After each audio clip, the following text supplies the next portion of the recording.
Hi, I'm Chantal Kreviazuk, and you are watching the SOCAN Academy. I think that's what being a creative is all about, being able to adapt. Like, you have to prepare yourself to be able to try something different and be really open.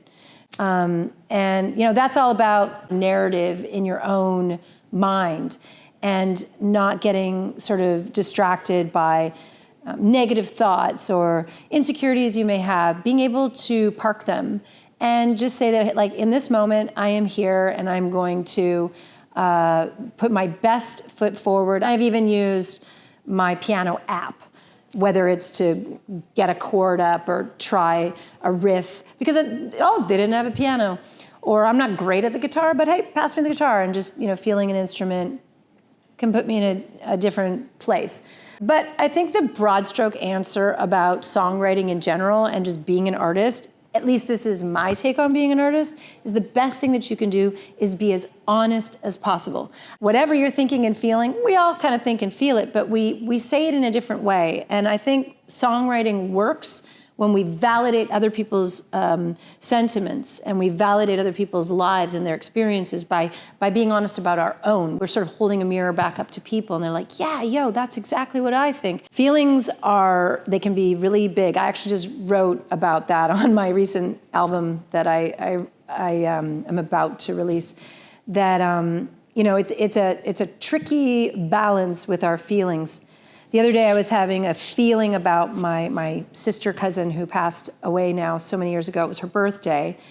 And I started thinking about it and I realized that, this has gone far enough. I've gone down the rabbit hole and now I'm isolating myself in this experience. It's too much. So it's kind of like the same thing with songwriting or being an artist. You want to sort of like poke around and explore, excavate even, but you want to sort of stay in the world. And you don't want to become like where you're unrelatable because you've just gone too far away. So somewhere in the middle is being a great, listener, friend, collaborator, building trust with people. But then I think you also have to be willing to do the work and keep that energy up. It's a lot of trial and error. For example, my publisher wrote me and was like, take your fingers off the keyboard. And I'm like, what?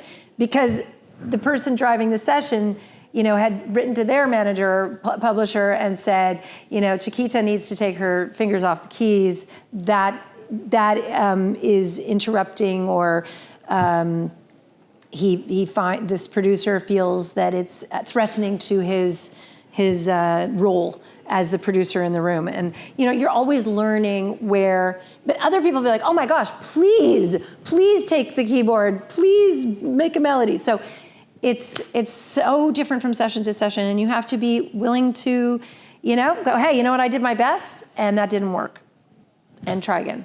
I think that positively everything has changed about the music business. And I think, truthfully, it can be a daunting place now more than ever. Anybody can sort of put their hat in the ring. The thing that probably has changed the most is that you have to be willing to fail miserably and not be a commercial success at all, and be okay with that. Music has strangely never been more powerful and yet had less value. You have to constantly be reinventing yourself and figuring out how to stay afloat and all of those things. So more than ever, you have to know, this is who I am and this is what I want to do, no matter what.